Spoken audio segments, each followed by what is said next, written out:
Hello everyone, this is Himanshu Jain and मैंने इस साल आईएएस की परीक्षा में चौथा स्थान प्राप्त किया है। मैं ओरिजिनली हरियाणा में पलवल ज़िले में होडल गांव है, वहां का रहने वाला हूं। मैंने अपनी 8वीं कक्षा तक की जो पढ़ाई है वो वहीं की है। उसके बाद मैं 9वीं 10वीं और 11वीं 12वीं के लिए दिल्ली आ गया था। दिल्ली आने के बाद मैंने हंसराज कॉलेज से इकोनॉमिक्स ऑनर्स की पढ़ाई की है।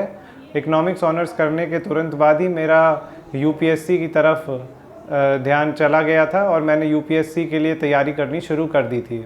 मैंने 2018 में अपना पहला अटेम्प्ट दिया था। उसमें मैं पास नहीं हो पाया था, प्रीलिम्स नहीं हुआ था, पर फिर मैंने दोबारा मेहनत की, अपनी गलतियों से सीखा।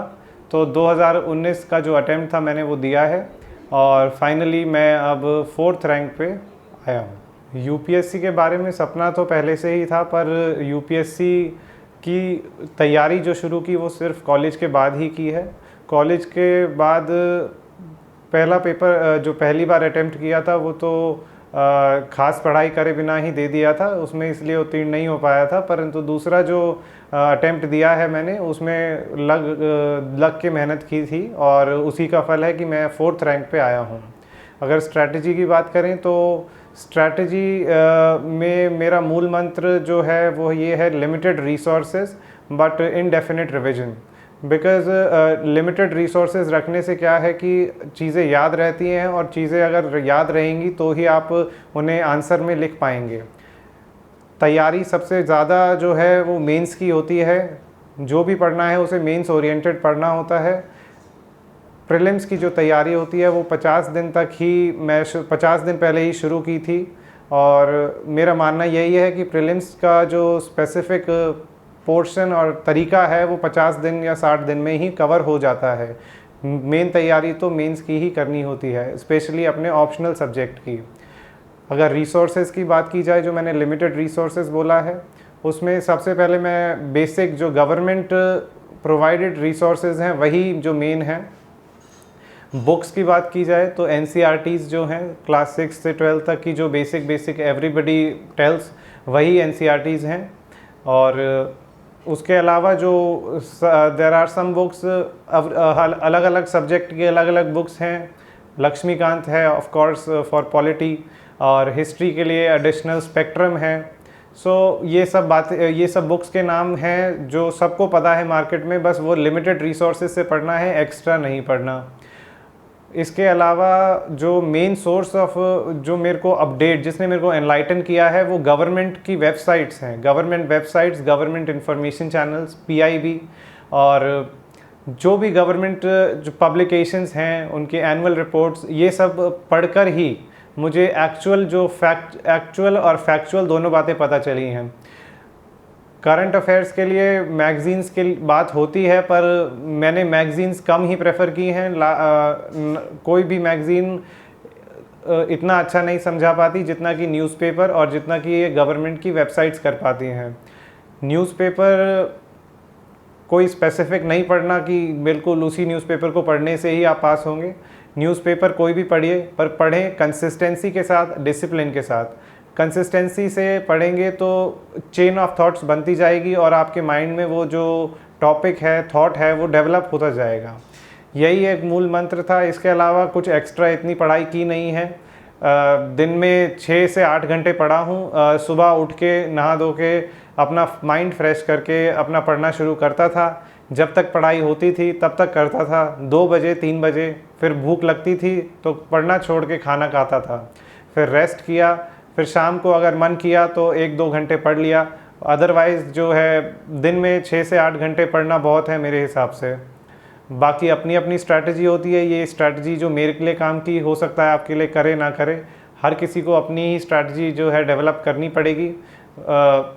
गाइडेंस हो सकता है एक तरीके का, परंतु कोई ये स्पेसिफिक वो नहीं है रूल कि आप यही करेंगे।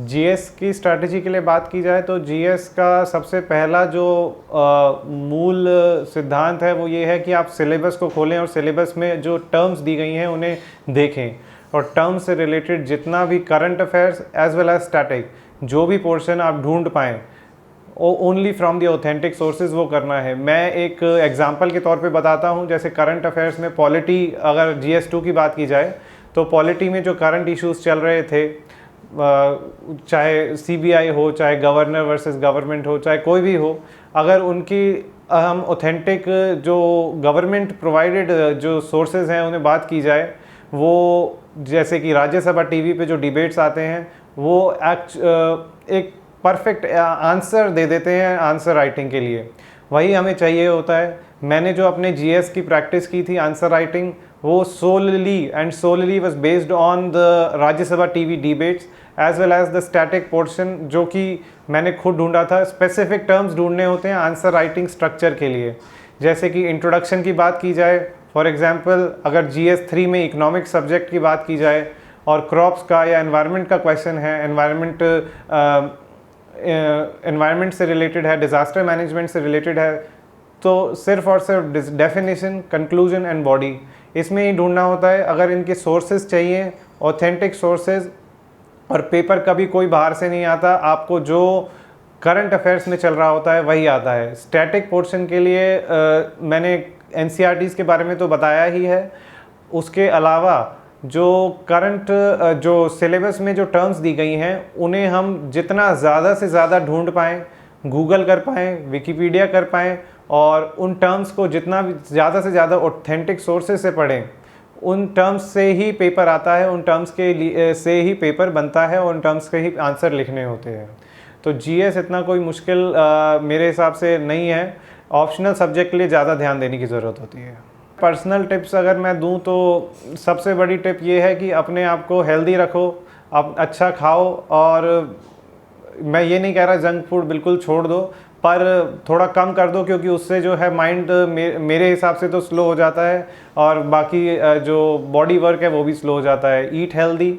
उसके अलावा जो है अपना ये जो टेंशन लेना है या फिर जो एक दूसरे के बारे में बात करना है, किसी से परेशान होना है, ये जो पर्सनल अफेयर्स है ना, इन्हें थोड़ी देर के लिए, थोड़े टाइम के लिए पोस्टपोन कर दो।